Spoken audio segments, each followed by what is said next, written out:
कहमा के नथिया पेन्होही कहाँ के होठा लाली गे। की बताइयो रे। कहमा के नथिया पेन्होही कहाँ के होठा लाली गे। कहमा के बाली पेन्होही लागोही अमर पाली गे। कहमा के बाली पेन्होही लागोही अमर पाली गे। नवादा के नथिया पेन्हलिए यार के उठा लाली रे।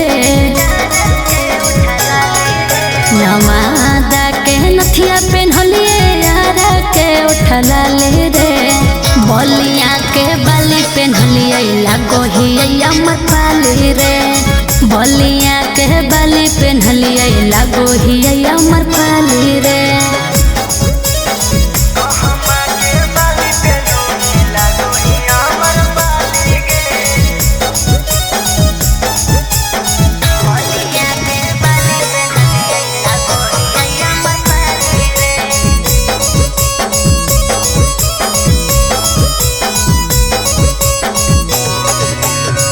कहमा के बिंदी सटोही कहा के पेन्होही हार गे।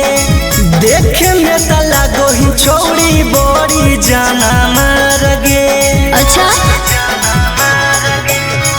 पाटना के बिंदी सटोही भागलपुर के हार रे। करो है सिंगार छोड़ा खिलो है निखार रे। के कर घर वाली बनही के कर छोड़ी साली गे। के कर पर बन चलो लागोही अमर पाली गे। के कर पर बन चलो लागोही अमर पाली गे। पिया के घर वाली बनबई जीजा जी के साली रे।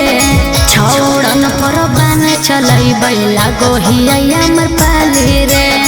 छौड़न पर बन चलैबै लागोही अमर पाली रे।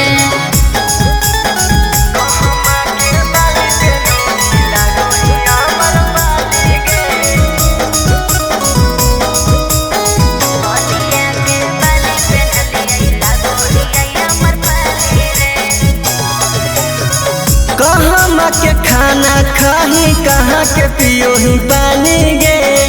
पोरे पोरे छौड़ी तोरा चढ़ल जवानी गे।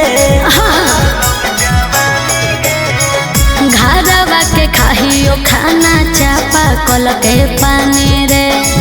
पोरे पोरे मोर छौड़ा चढ़ल है जवानी रे।